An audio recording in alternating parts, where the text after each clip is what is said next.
fishing grounds in Northeast Atlantic and Northwest Atlantic region, fishing grounds in the Northeast Pacific and in the Northwest Pacific regions, the fish trade and reasons for little development of commercial marine fishing in the tropics.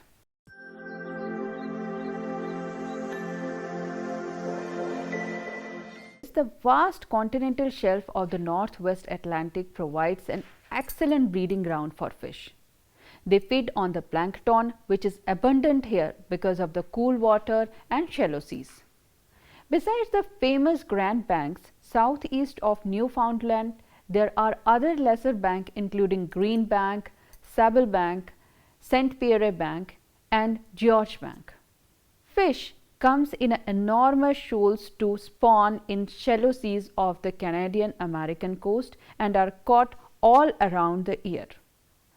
Of Newfoundland, at about latitude of 45° to 55° north is the zone of convergence of the cold Labrador Current and the warm Gulf Stream. While the icebergs that come south of the Labrador Current bring minerals from land on which plankton thrive. They also constitute a navigational hazard. At one time, fishing was also hampered by poor visibility because of the dense fog formed over the water surface where warm and cold currents converge. Ships and dories often ran into one another or were wrecked on icebergs under such weather conditions, and many were lost. However, vessels are equipped with radar which can see through the fogs also. Wireless services keep them in constant contact with their headquarters on land. Lack of natural resources on land has driven the people to the sea. There are few minerals, agricultural land is restricted and growing season is very short. When the early settlers first sailed across the Atlantic and made their home in Canada and the United States of America, they had no difficulty in finding shipbuilding materials. There were large stretches of virgin temperature forest which provided timber for the construction of sailing vessels and the fishing craft.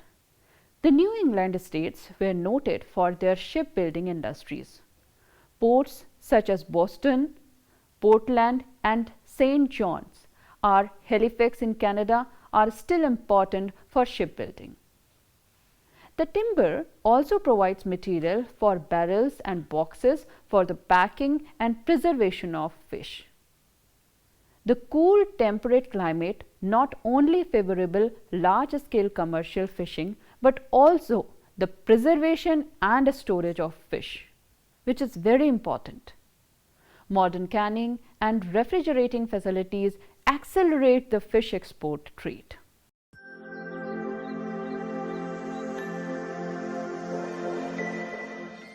The seas adjoining the western shores of North America from Alaska to California form another prosperous fishing region. Along its highly irregular and indented coastline of about 11,200 kilometers and in some of the Pacific, bound rivers such as the Keena and Fraser are many fish concentrated rivers. Salmon is the most valuable fish caught.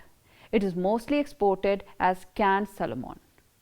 Since salmon come back to the freshwater rivers to the spawn, they are easily caught by purse, seines, pound nets or gill nets.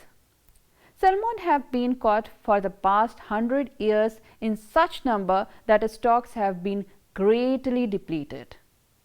With the construction of dam and the pollution of river water, even those salmon which escape being caught may be either killed or prevented from reaching their spawning ground.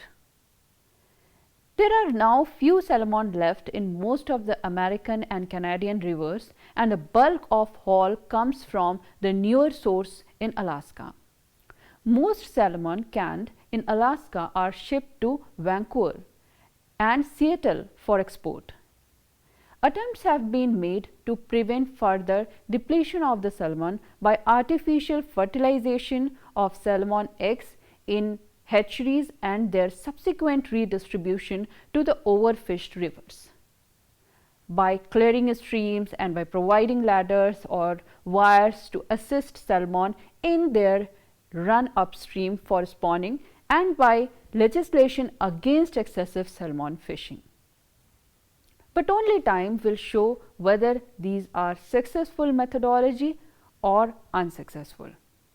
In recent years, huge catches of Alaska pollock, pelagic fish used for both food and meal have been the main catch due to reduced stock of the traditionally caught species. Further south, in the warmer waters of California, tuna and sardine fishing assumes greater prominence. Large quantities of crabs, shrimps, and oysters are also caught for the North American market. Catches in the Northeast Pacific by USA and Canada are far smaller than by Japan and USSR. Now you may be thinking, what is the status of fishing ground in United States? The United States of America takes 5th place in the annual fish output of the world with an annual catch of around 3 million tons, mainly from the Atlantic and Pacific seaboards. The fishing grounds extend from Alaska to California on the Pacific side and from Maine to Florida on the Atlantic side.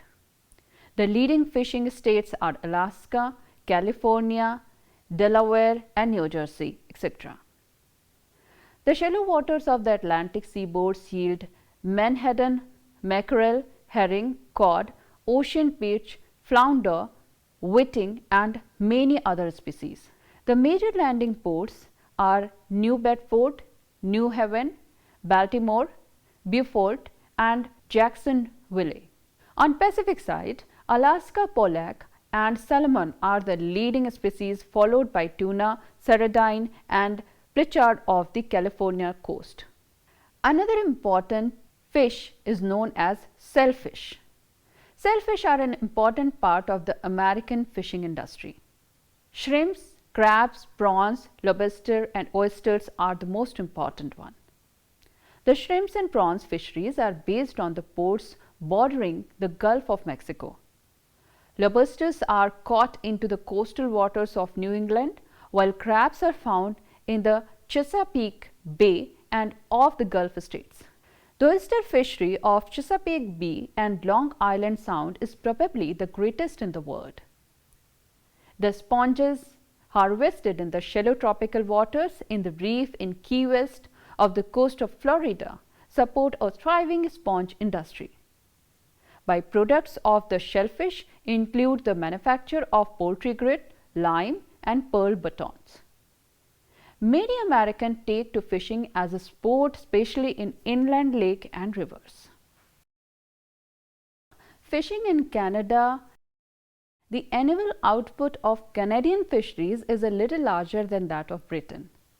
Canadian fisheries were increasingly threatened by overseas trawlers during the early 1970s, and stocks were seriously overfished.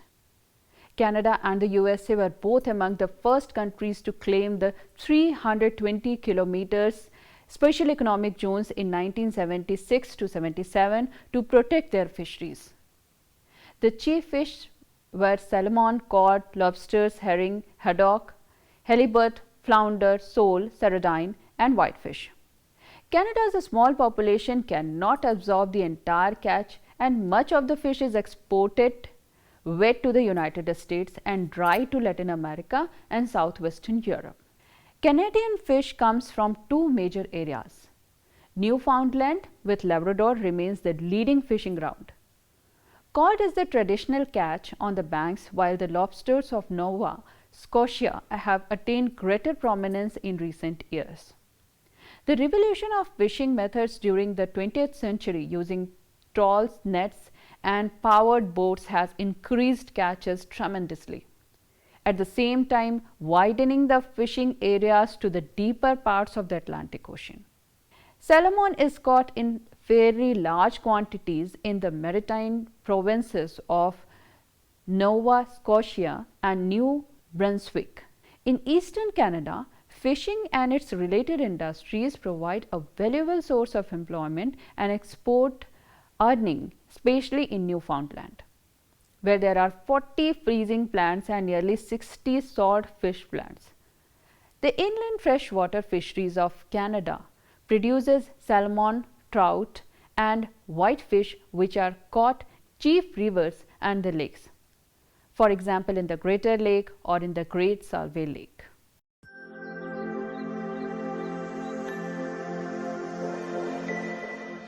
The Northwest Pacific from Bering Sea to the East China Sea is the world's greatest fishing region. Computed in total tonnage of fish caught, the annual yield is well over 17 million tons, of which Japan alone accounts for about 8.5 million. The rest is shared by China, South and North Korea, and Eastern USSR. Within the enclosed sea example, the Sea of Okhotsk, Sea of Japan, Yellow Sea and the East China Sea are found intensive form of inshore as well as deep sea fishing. There are probably more people engaged in fishing here than in any other part of the world. Commercial fishing is the best developed in Japan, where the industry is very highly organized and the fishing methods are modern in nature.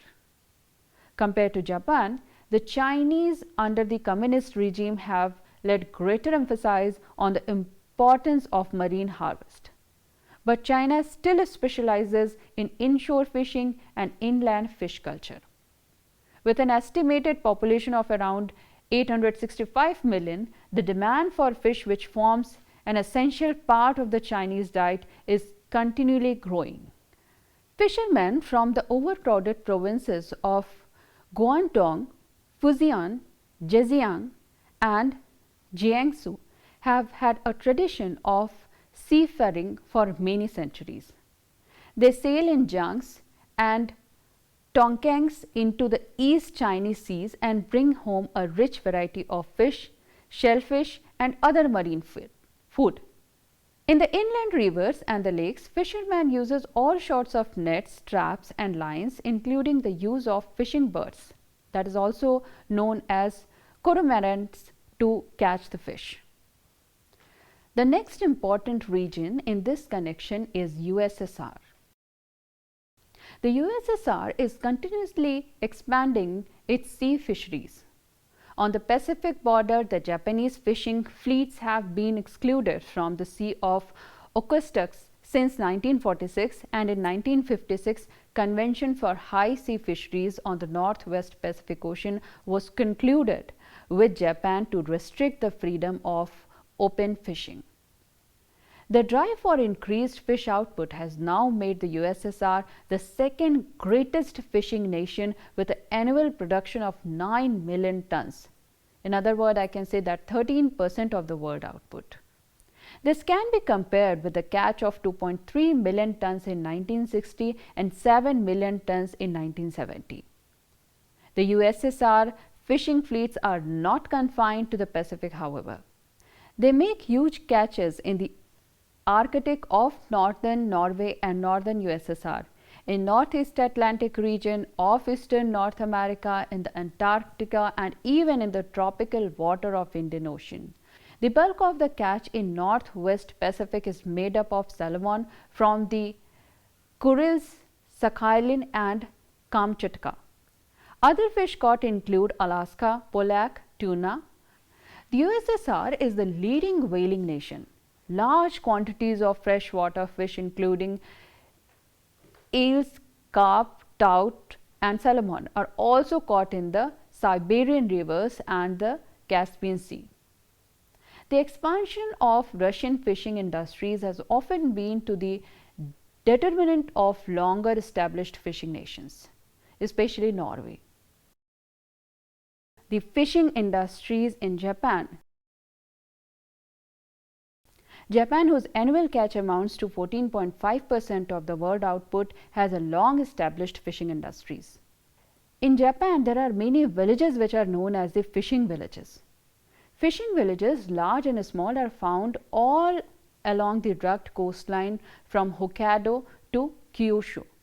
Fishermen on western Honshu exploit the shallow waters of the Sea of Japan as far west, and the Chinese and the Koreans' waters.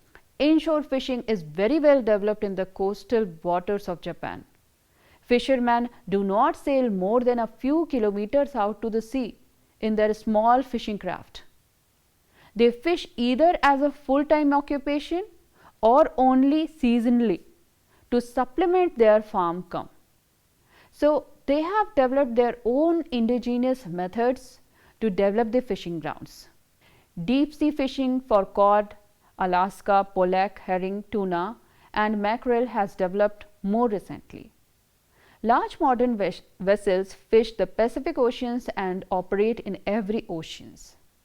The fishing fleets are owned by a large corporation and are complete with refrigeration plants, floating canneries and processing facilities. Many restrictions have been imposed on Japanese fleet. To the north, vessels are not permitted to fish and the Soviet-controlled Sea of Okhotsk. To the west, the Ri line drawn up by South Korean government keeps the Japanese fishermen away from the Korean water. Japanese fishing fleets, and this is in part of a penalty to be paid for the excessive efficiency, since Japanese depredations have reduced fish stocks and forced other countries to protect their fisheries in the interest of conservation and their own fishing fleets. In whaling, Japan is the second largest whaling nation. The Japanese hunt whales in the nearby North Pacific as well as in the Antarctica region is well known. Paddling in 𝗪𝗏 Sea and the artificial pearl culture at Ise Bay forms yet another aspect of the Japanese fishing industries. There are more than 10,000 Japanese employed in this unique industry. Fishermen also practice seaweed collection and seaweed farming. The edible seaweeds are largely consumed by Japanese and the Chinese, while the industrial seaweeds are converted into iodine, gelatin and fertilizers. The fish wastes and inferior fishes are turned into fish meals for animals. Fodders are ground into fish manures and are used extensively in Japanese farm. Fish and other marine products play a vital part in the Japanese economy. Fishing fleets and methods are highly developed, and Japan has become a center for fish research. The development and importance of Japanese fishing industries are the result of many combined factors.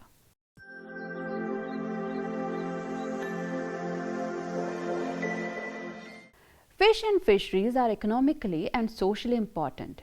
At the same time, they result in significant social and environmental impacts that must be managed effectively if we are to meet the ambitious goals of the SDGs, which is also known as Sustainable Development Goals.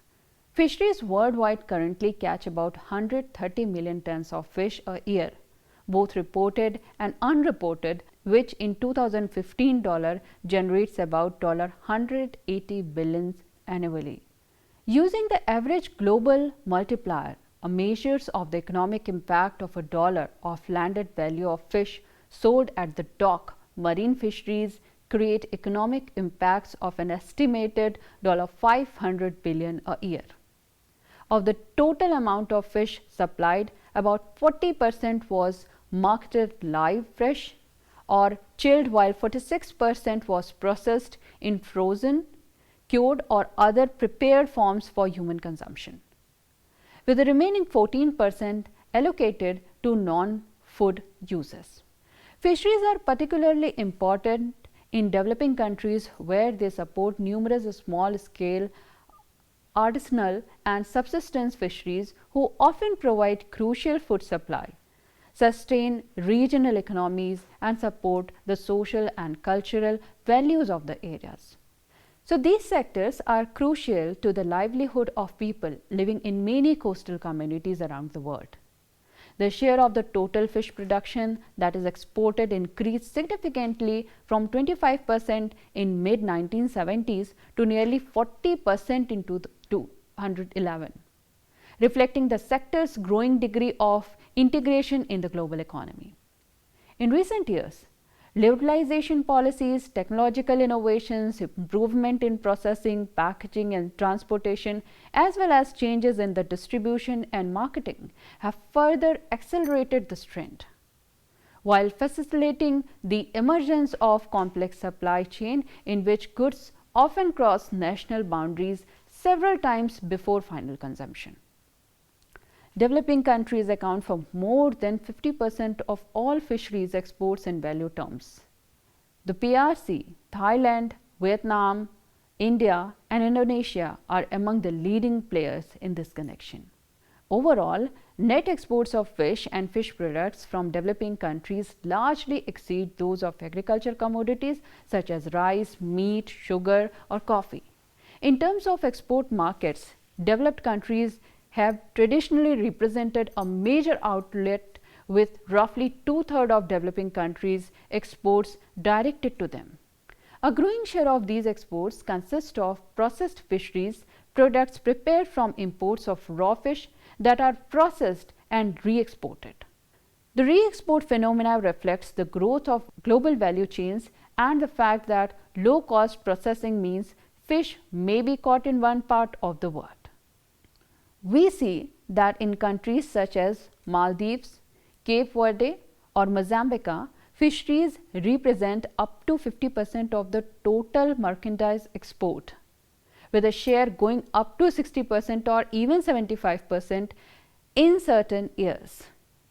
This very high level of reliance on fisheries resources suggests these countries may be particularly vulnerable should the health of the fish stock decline as a result of overfishing, or should the fish stock move as a result of climate change, severely undermine the SDGs of poverty reduction, which is also known as SDG 1, and hunger reduction, or in other words I can say SDG goal 2, while sustaining marine ecosystem into distant future, that is also known as SDG 14. So, the leading fish importing countries in value terms are the United States, Japan and Spain. On the other hand, the PRC and Japan are the top importers in terms of quantity and value respectively. The European Union, the United States and Japan are highly dependent on imports for their consumption. The European Union is the largest single market in the world with about 26% of the world import. In recent years, however, a number of emerging markets have grown in importance, including the PRC, Brazil, Mexico and Russian Federation, and the region of Asia and Near East in general. While developed countries were responsible for 86% of the total imports in 1990, it was only 76% in 2010.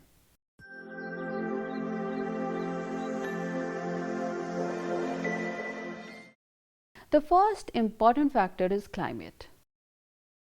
Warm ocean waters are less favorable for plankton growth. Warm and humid climate increases the cost of refrigerations. The second important factor is economies of scale. Fish occurs in a small and scattered group, which makes fishing relatively expensive. The third important is the market. Fish are not the primary dietary choices, as the tropics have abundant agricultural resources and cheaper proteinaceous foods like poultry.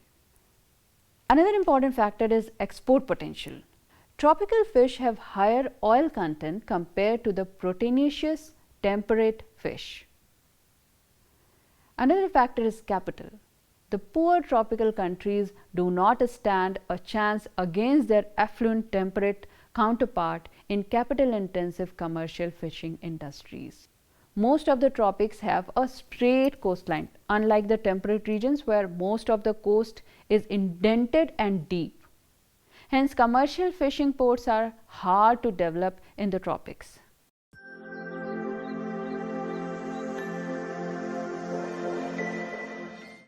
The first and foremost is the topography.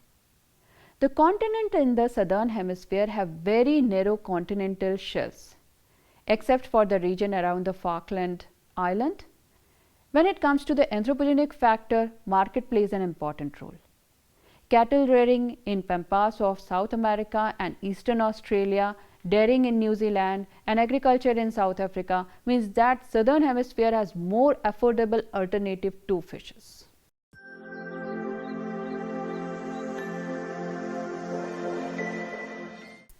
After discussing the above theme, we can say that a fishery is the enterprise of raising or harvesting fish and other aquatic life.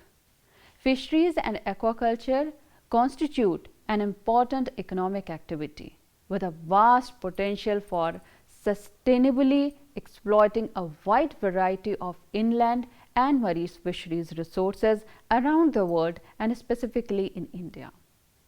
It is important to understand that about 500 million people worldwide are economically dependent on fisheries.